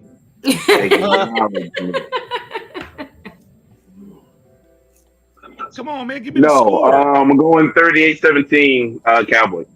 I like it. All right. I like it. So it's been decided. We're only giving up 17 points. Almost At everybody most. went with that. At The chat most, went with it. It just 17. feels right. Just feels good. At best. 17. 17 at best. Yes. It does feel like a good game to hold him Now, up. Dom, by all means, sir, Yeah. let me get you back up here. Hold on. Dom been trying to get here for like 20 minutes. Boom. You know what's funny too? I just realized this. I think I subliminally put this in your head. Dom, just 1 second. Cowboys this season are allowing 16.7 points. We all rounded up to 17. That's where it came from. Yep. All of us went with the 17 because of that. You know, yeah, maybe that's As what soon it as I was. I'm surprised at the top five as soon as I- offense point thing. Hold on. As soon as I kicked it to Dom, I was like, hold on. I'm going to let you Just finish. kidding. But what I put up here was the greatest of all Oh, time. Beyonce had the greatest of all time. Yeah. By all means, Dom. I got your comment up there. Go right ahead. No, real quick, Dom. One more. Real quick. Nix, you just gave me the perfect thing. Why has a team not done a Kanye West to the team that's playing the Chiefs that week? That's like brilliant. Do a Kanye West. Hold on, Taylor Swift. I see you. Say, Just invite like Kanye West to the visitors. I love it. I love it. Yo. I love the energy, Professor. Yo. I'm on mute. That's awesome. I love it. I love it. All right, we're finally ready, Dom. We're finally ready. All right. So I personally Are you sure, have, Dom, you want to go? I mean, are you Yeah. sure? I have all of these as my options right now because I think in Cowboys Nation, these are all the positions that we know that we could stand the ability to get better at, as far as depth or starter whatever the case may be. It's always nice to either have a nice tight end to be able to come in and help you or another receiver to do their thing. We've been talking about since day one, linebacker has been a question for this team, and now depth-wise, we're hurting. Cornerback, we lost our best cornerback in Trayvon Diggs. Be nice to bring in another cornerback one type to be right there alongside of the guys in that room. Offensive line, we just talked about the continuity isn't there. Yet again, here we are talking about another injury. They haven't really put it all together. And then the vision, the concern with Tony Pollard and where is he? So we could use any of these. But when I phone my friends in the chat, who do y'all really want? What do y'all really want? What's the number one thing? Just one thing. Just one thing. But I want y'all here to tell me of all of these, what's the least of the needs? What can we eliminate right now? Running back.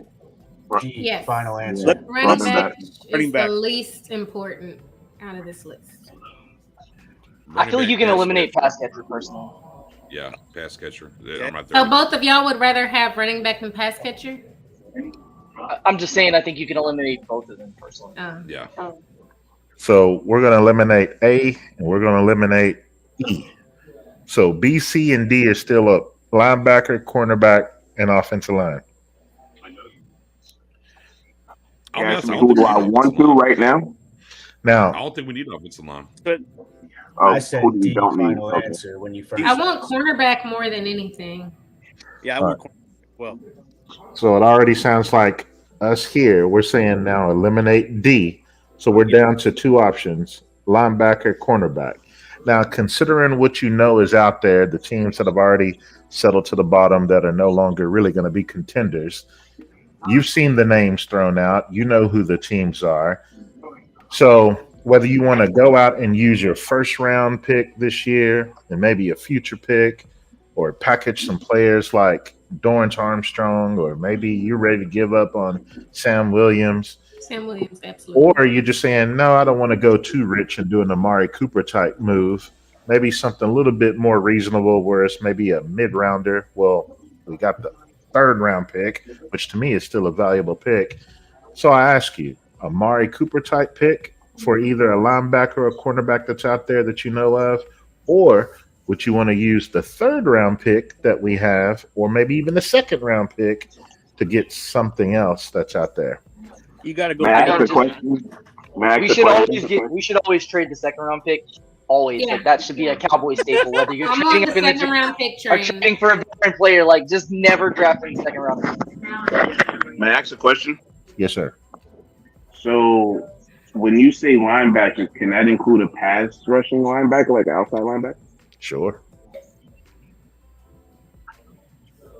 And this is a question of who do we want to improve or who do we least want to improve? Like, What's more important to you out of, like, if you could only choose one of for right now? Right? Is that what you mean, Dom? Yeah. If I can get more of a pass rusher type, I'll go linebacker. I personally want a corner. Me too. Obviously, you could either go Pat Surtain, which would be a lot of picks or players we give up, or what people were talking about in the space yesterday is the guy from Chicago, which we could probably give up a second or a third for. I want a cornerback, and I'm willing to go in for Patrick Surtain. I don't mind the cost. I think that, I definitely want a cornerback just because, I believe that linebacker is very thin. It's the most thin position on defense. But I think cornerback in this league is more important. And losing Trayvon was a huge blow. And if somebody else goes down, then we are really, really in trouble. So that's what's more important to me. Oh. This conversation, I hate to be the hindsight guy, but last year we missed a golden opportunity. We could have traded for Roquan Smith last year. Yes, He's one of the best linebackers in the league right now. Yeah. It cost you a second and a 5. Would anybody not take Roquan Smith for Luke Schoonmaker and Austin Richards? Because that's what it costs. Yeah. Obviously, you have to pay the salary, but he would be the guy to make your defense over the top good. Yeah, but that's the There's point. unfortunately this year. Well, yeah, but the Cowboys have money. We could have paid him. We could have But afforded they're it. not going to do that. You know They that. didn't land. They didn't land. They didn't land. The whole Like, point, it's though, in is space. we could have done that. That's the whole point. And when you're having a hypothetical trade conversation, all of this is, will they do it? Will they not do it? Will they pay them? Will they not pay them? The point is, we could have done that last year and chose not to, which is why we're in this situation that we're in right now, where we also need linebacker again. I don't see a linebacker out there in the trade realm. It's not a Josie Jewell. It's not an Alex Singleton. You could trade for those guys. It's not the dude from Carolina. You could trade for him. I don't think those guys come in your defense and make even remotely close to the impact that a Roquan Smith would. So I'm looking at the linebacker options, and yeah, you could trade and you could improve there, but I don't see a key piece that you're missing that's available for trade. So then I'm looking at cornerback. So for me, I'm probably, if I'm trading a high end pick, which is what the question is, if I'm trading a first or second or a third and beyond, it's got to be a cornerback for me, just based on what's out there in the market. Unless there's a name that we're not thinking of for a team that we don't know is a seller that maybe this weekend will become a seller. But what I'm seeing on the market, I just don't see a guy out there that I'm going all in for. I also think that with linebacker, because isn't Leighton Vander Esch coming soon? I think they're viewing like, oh, he'll be fine after this little stint in IR, and they're gonna look at that as less of a priority if they think he's gonna be good enough to come back. Just thinking from their perspective, knowing that he's able to hopefully come back, if they're gonna make a trade, I would think that cornerback would be more of a possibility. Knowing that he's still there and he can come back this season. Right. Next, what you got? It's very simple. And I said this on Twitter, and I'm doubling down, tripling down, quadrupling down. You look at the picks that the Cowboys have. You have a first, second, and third, and 2 7s. That's what you have. Yeah, okay. Does somebody want to trade for Dorrance Armstrong? They got to go pay. Gallup's not getting traded, so it doesn't really matter if people want to talk about trading Gallup or not. That's not happening. Okay, either you go make a move that moves the needle for this team, or don't trade at all. That's just where I land on it. It's kind of back to O's point. And look, and I brought it up last year. I was like, go get Roquan. That's where I land. I was like, yo, go get him. I don't care if you have to pay. I don't care because teams pay people all the time. It doesn't matter. The damn Saints were like 50, 60, $70 million over the cap. They traded for Derek Carr and cut him a check. It doesn't matter. Like these teams, look, they use the salary cap and the pie and all these things to like fear monger what you can and what you can't do. That's what they do. You can of course, we all know that. You can go pay anybody. I've said this for years on this show. I've said it on Twitter. You can go get whoever and pay who you want to. They do it all the time. It's just who they want to do it. Is what it boils down to. But as you're looking at the team right now when it comes to the Cowboys, right, you're 4-2 after the bye. You look at the NFC. Look, Minnesota did you a huge favor. Forget what the Browns did to San Francisco. They did you a favor, right? Yeah. That's what they did. And now you have 2 games against the Eagles where you can catch them by playing your own ball and doing what you have to do. You've done every single thing this team did this offseason was about the Niners. I don't care that the Eagles went and traded for Byard. I don't really care because I don't think they care. I don't think Jerry and them really care when it comes to that. But you went and got your ass whooped. Did the Cowboys make a splash trade? It's about what happened in Santa Clara to them and why they're going to do it and what they're trying to get over the hump about. Right. For this list of what's going on, it's always pass rush, right? Pass rush can always be added. It doesn't matter. Like, and I put this, look, I think PS2 is number 1. We're talking about things that move the needle. That's number 1. Number 2 is Jeffrey Simmons Jr., the defensive tackle from the Titans. And then number 3 would be Hunter, the edge out there with the damn Vikings. I'm sorry, I'm going to go too far. I'm going to go too far. No, I mean, you cooking. I ain't mad. Hold on. Was I married? I was going too far. No, you was cooking. I was thinking everything. Yeah, Nick's is like number 11 on the guy. All right. He's a big Lakers fan, baby. Okay. We now have brand new GM for the Cowboys, and we're all together now. So put your money where your mouth is. Put your picks where your mouth is. Would you give up? Also, hold on, Mary. Hold on. Would you give up your first in 2024, your second rounder in 2025, and Sam Williams for Pat Surtain? Yes. Yep. Yes. Yep. Immediately. I will No fly hesitation. Sam Williams to Denver. All right. I'll do them. Would you give up? I will be part of the welcoming committee. I will go to the SAR. I will go to the stadium. I will personally escort him to each game. I don't know. Hold on, Ben. All right. So would y'all give up your 24 and 25 first round picks without Sam? Without Sam, yes. We're going to be 32 every year. It don't matter. No, I would not. That's what I'm talking about. That's what I'm talking about. It don't matter. In the first round in The either of second those round pick drafts. anyway. I don't know. I don't know if O feeling this. You know, I kind of like it. I don't think I would. I kind of like it. I would. Smart, man. I can see the apprehension. I don't care. Yeah, I would do I'll it. do, I'll do a better one for you. How about this? I'll wipe the 24 draft and not touch 25 to go get Surtain. Yep. I don't care. They can take the first, second, and third. How about that? Let's get about the way and move. Yeah. We cooking tonight.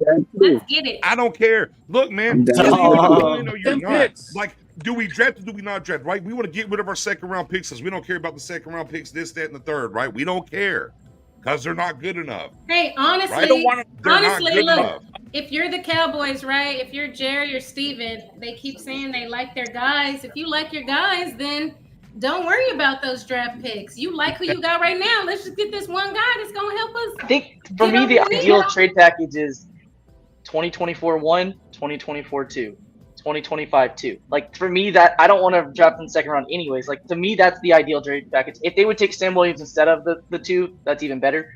And I think there's promise of having a young pass rusher. There's value to that. So maybe they would bite on that. The round one is where the Cowboys usually do a good job. Any other draft pick, I'm cool with. Like, obviously, you're gonna have to give up a round one pick for him and more.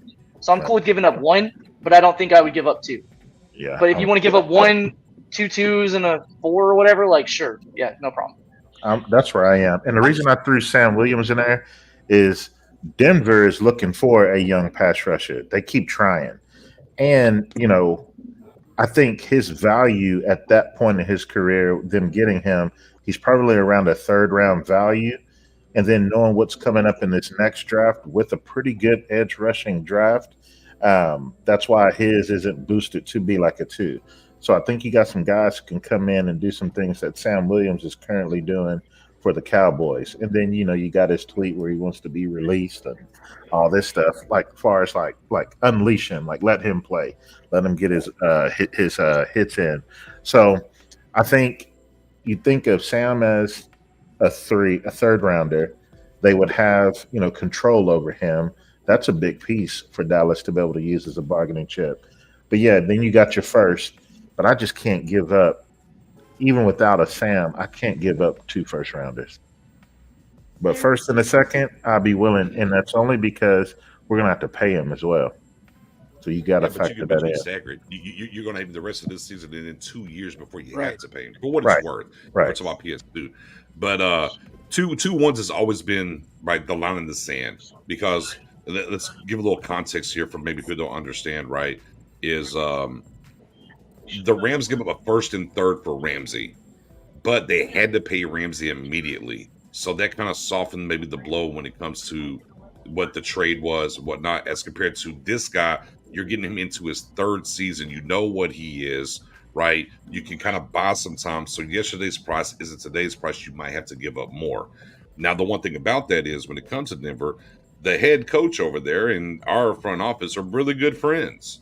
Not that they would cut a deal as far as a trade package would go, you still have to pay the cost, but there's an in per se to get a deal done, perhaps more so than others. As we know, if you trade with the Jets, it probably is not going to happen. Right? We know there's a certain teams the Cowboys can go get a trade with for different reasons, but it's open there. If it's the first or third, go for it. It's the first and second. It's always the line. And the conversations I've had with people is, would you do 2 first? I remember Cowboys fans was ready to give up 2 first for Jamal Adams. And this ain't Jamal Adams. I wasn't, to be fair, but first or 10, I would. That deal for Jamal Adams. Thank you, Seattle. Yeah. Hey, throw Nick, another I'll name be out right there? back. I gotta go let the dog out.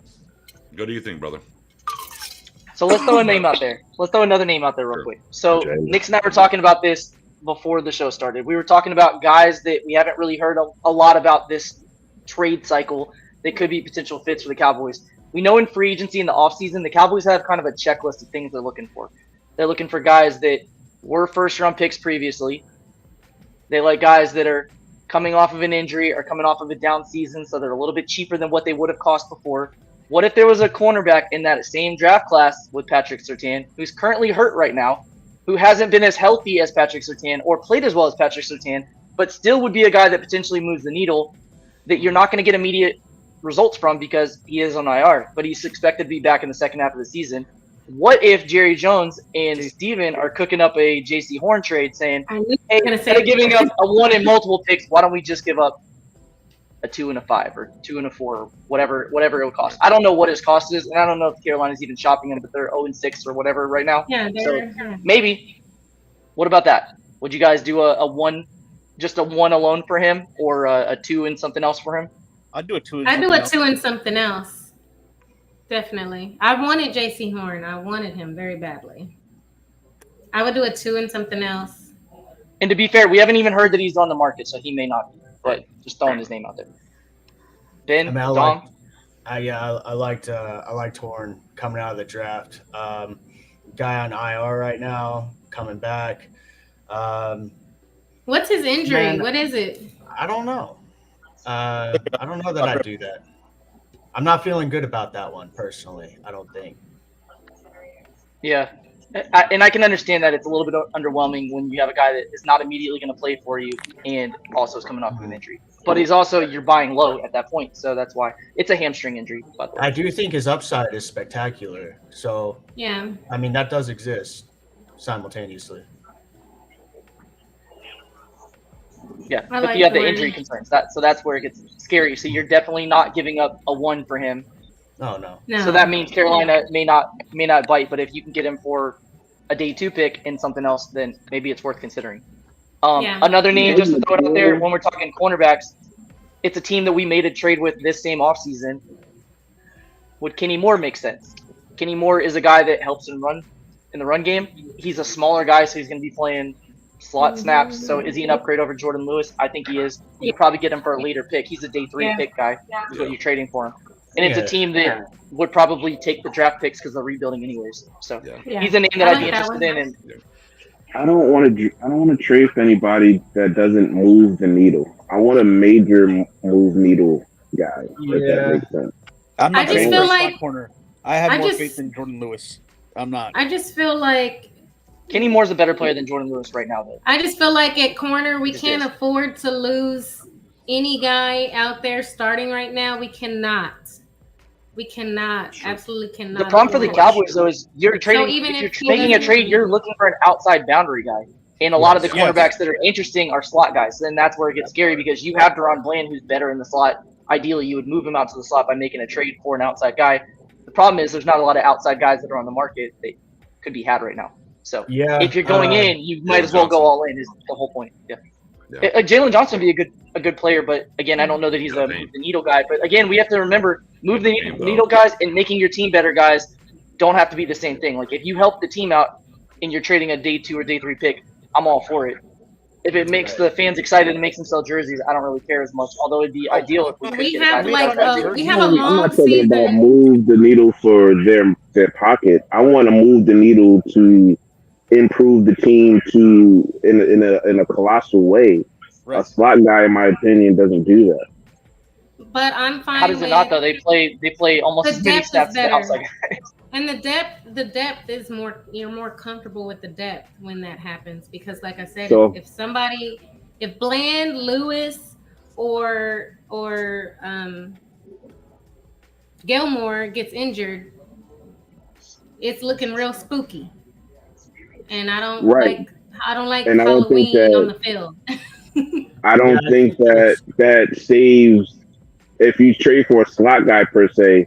Even though he's better than Jordan Lewis, I don't think that saves the depth of the Right. team. I think an outside I mean, cornerback will, but because you can move Bland, like how Eddie said, you can move Bland back in to slot, and then you'll be good as far as having three premium cornerbacks. But if you just get another slot guy, that's not going to help if a Bland gets hurt or Gilmore gets hurt. When he switches, that's his kind of his injury. He kind of his history is to get injured. So that might be coming, FYI. But ooh, I think it's just another slot. That's what I'm talking about. Needle knock mover, on that. like a needle mover, absolutely makes that defense better. If we're just talking about that side, a slot guy is not a needle mover. That's a depth guy. I don't want a depth guy if I'm going to make a trade, especially with a one and any other future like Oh or well, two, even a two. You know what I'm saying? Like those are yeah. premium I'm not picks. thinking We're a talking day depth three picks guy. for that. Like No. Yeah, yeah. I'm not. That's I'm not just talking slightly about improving your for a slot slot. spot Yeah, for yeah. a day I'm three just pick. Exactly. thinking Slot. about. Okay, I get what you're saying Yeah, now, but slightly yeah. improving slot that doesn't help this team, in my opinion.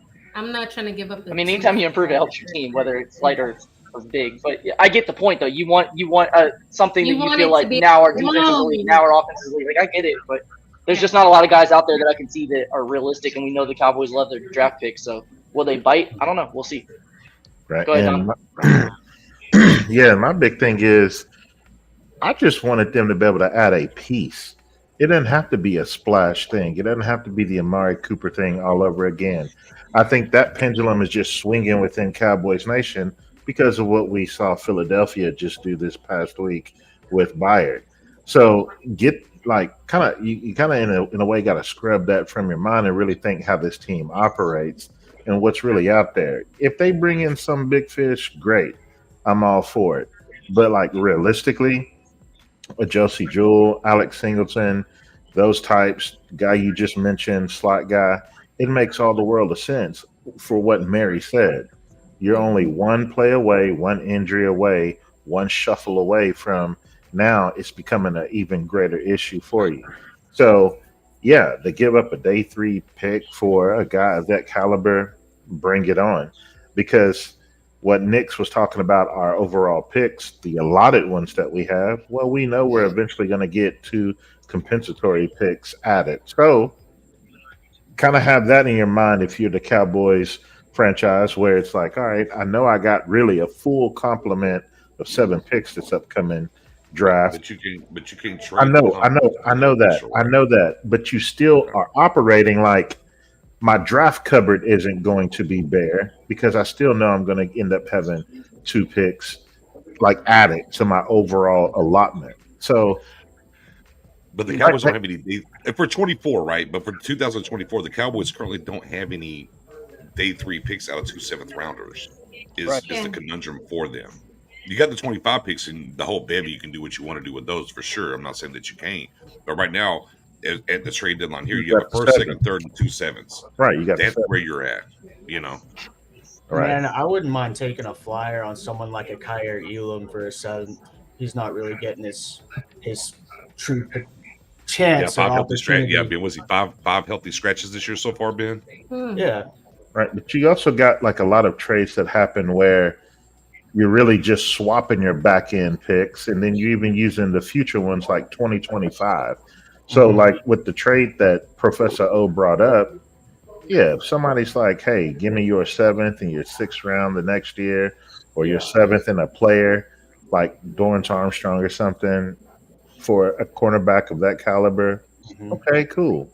Or just a straight up Dorrance for him. All right, I got it. Because really, we're okay in the trenches, but what we really need are those cornerbacks and or a linebacker.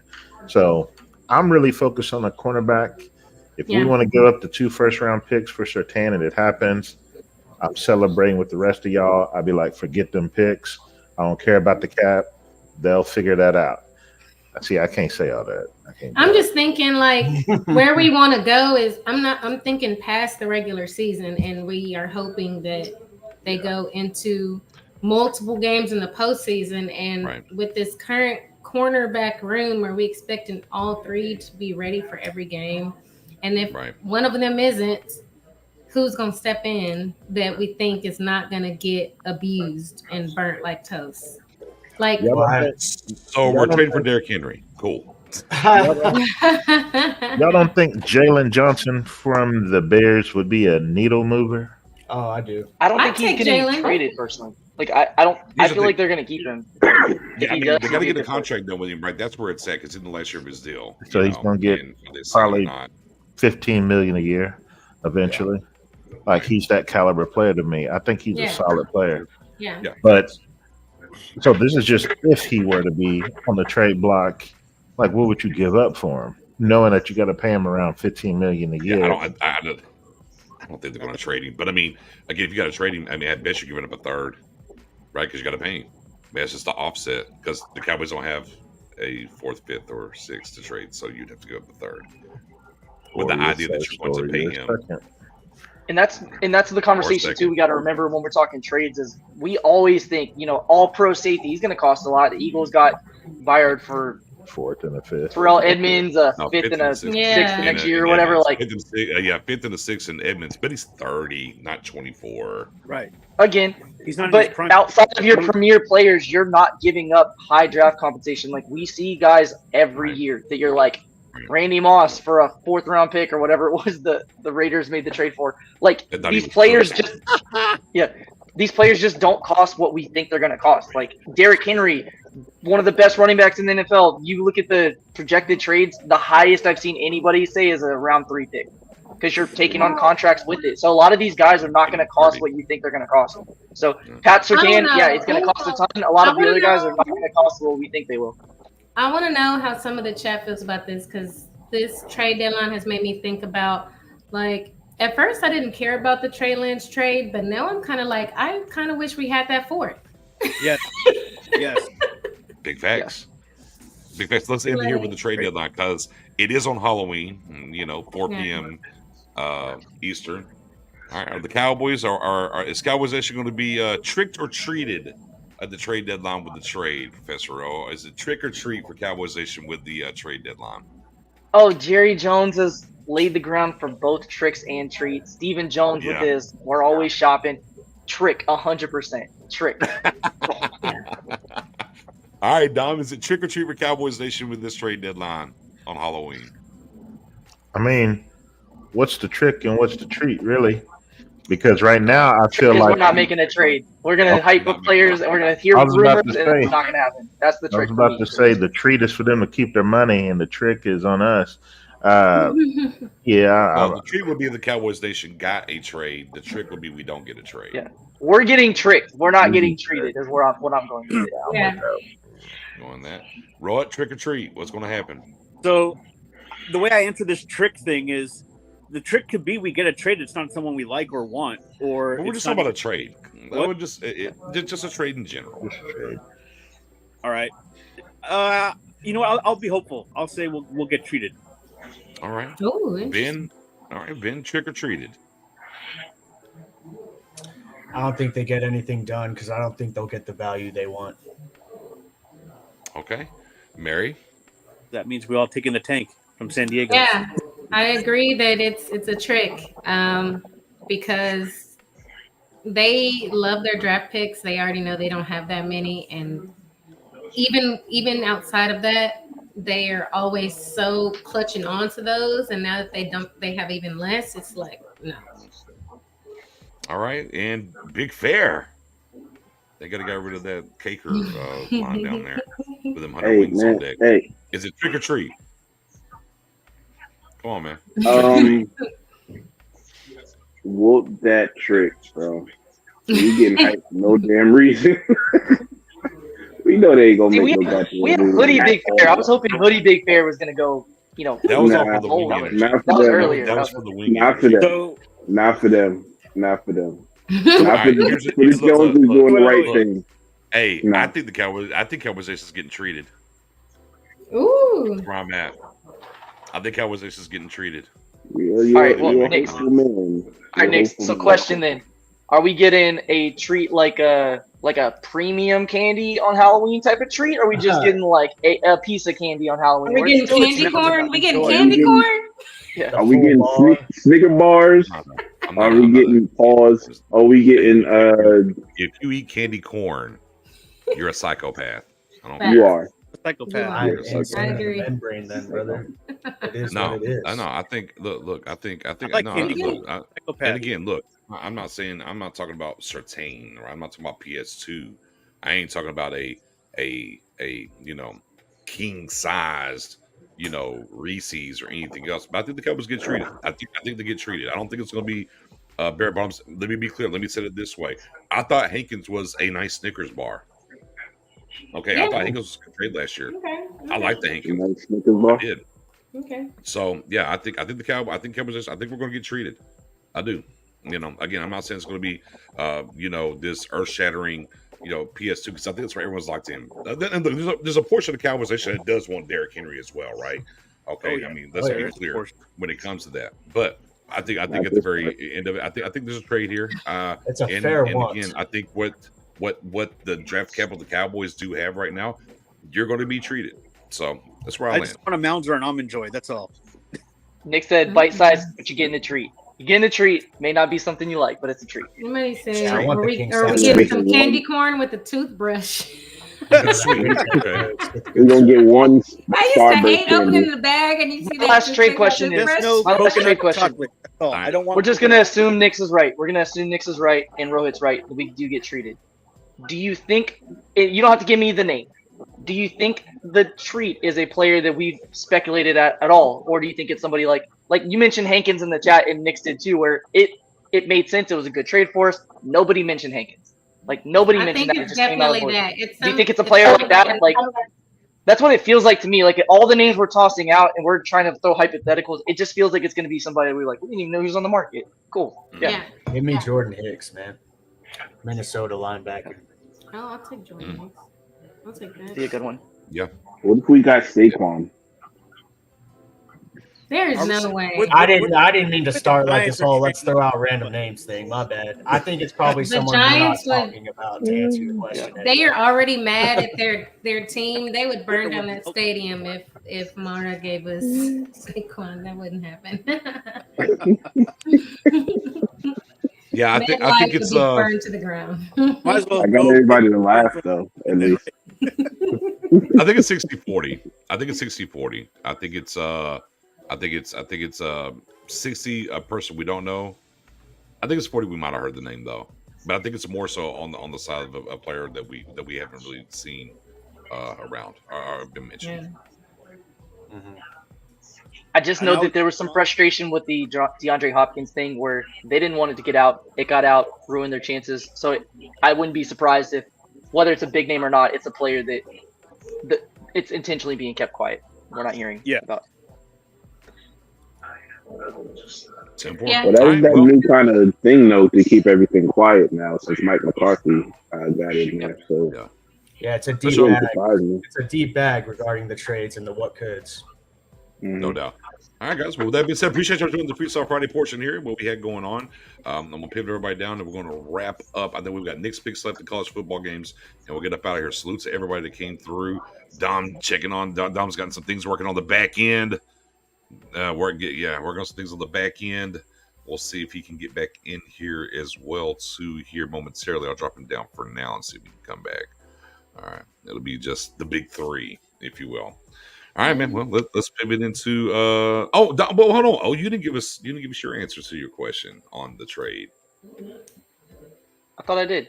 I don't think it'll be a name that we've mentioned. I think it'll be somebody that we haven't talked about at all.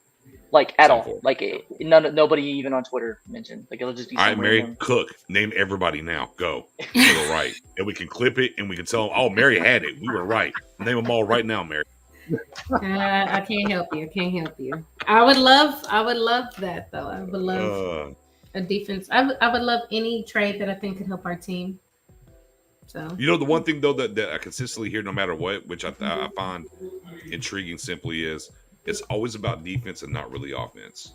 it's more so. It's like 80-90% defense and not offense, which lets me know a Cowboys Nation is in the right path.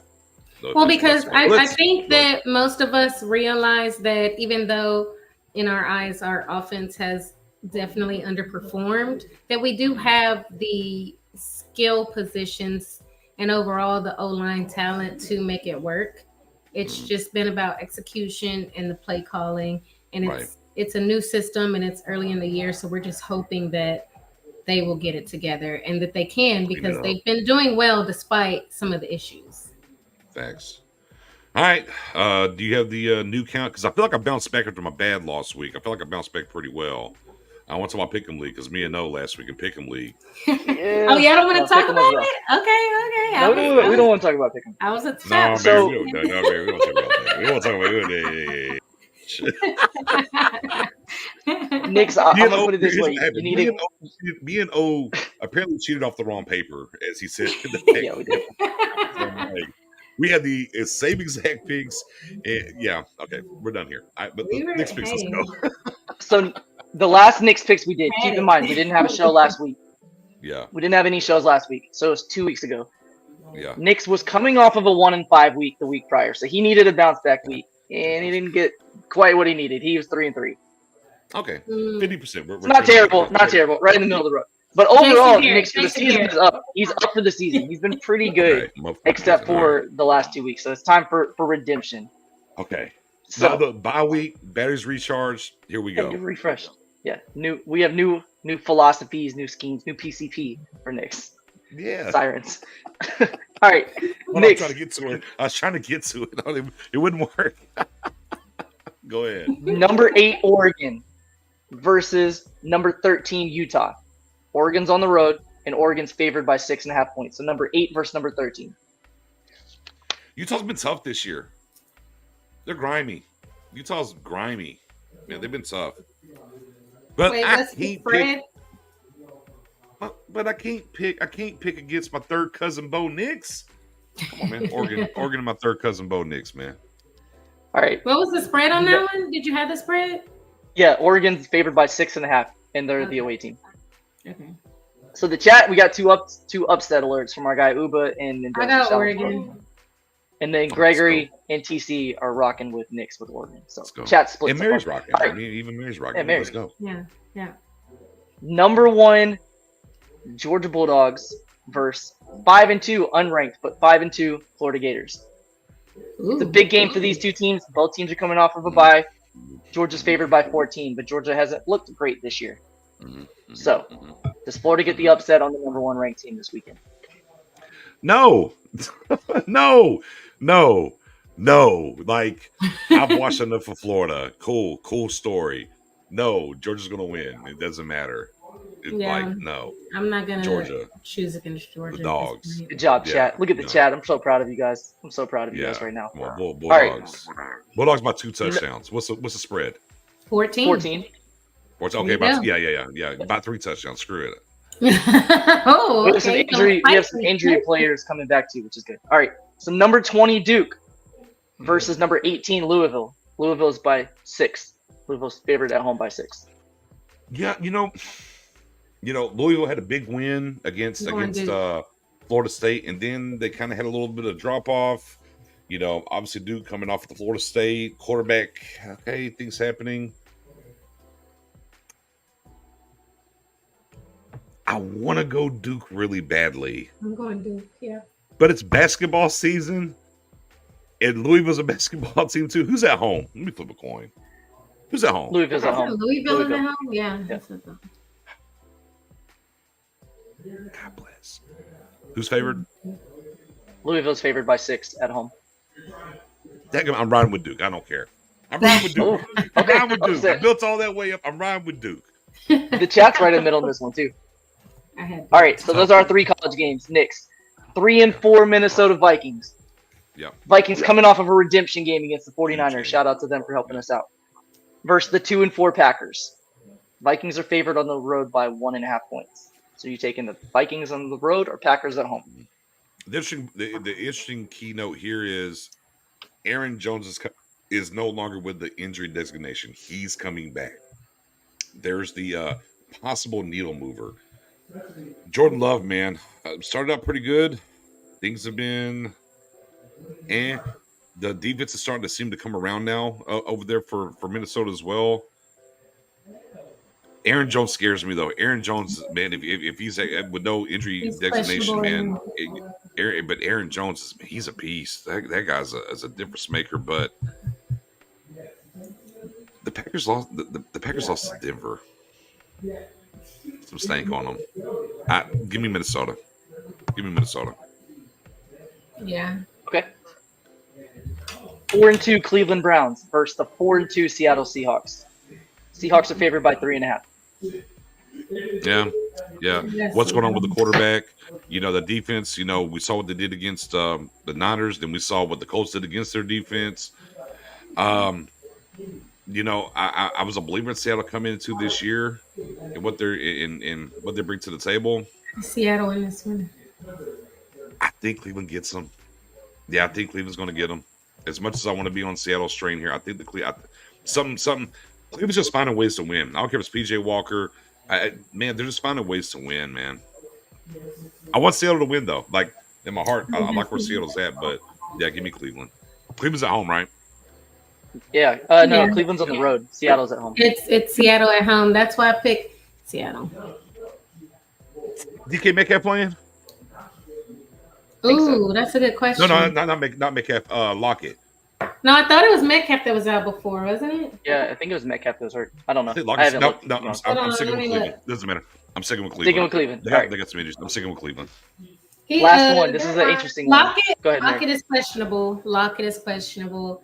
Okay. And DK Metcalf has no injury designation. Okay.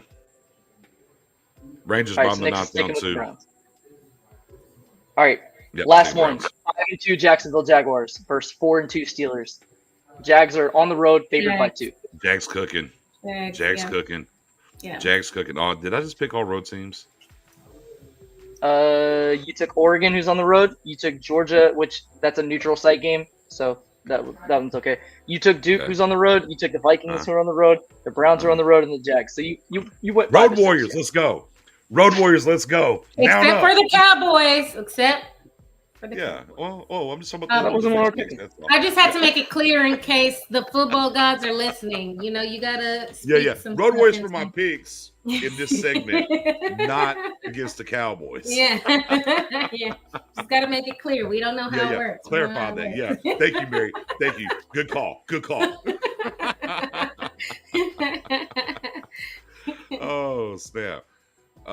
With that being said, man, that'll wrap up. I mean, this kind of the college games we're looking at anyways, what's going on there. So, man, appreciate everybody sliding through and coming up here chatting the whole nine. Spoonie back with the Spoonie sermon next week. And, of course, we're back to regular schedule. We will see y'all for the wrap-up Wednesday. So, enjoy the rest of your weekend. Outlaw said Mary is out here doing the Lord's work. Yes, so she clarified that when I said Road Warriors. No ifs and buts about it. And we'll catch y'all. We'll be floating around on Twitter and everything else. We're running space after this and kind of chop it up. I got some time to watch my Magic play anyways. 0 outs, 1 man on first. Go watch the rest of the Texas Rangers game. But I'm not saying they got some magic in them. Yeah. Peace. Hi, guys.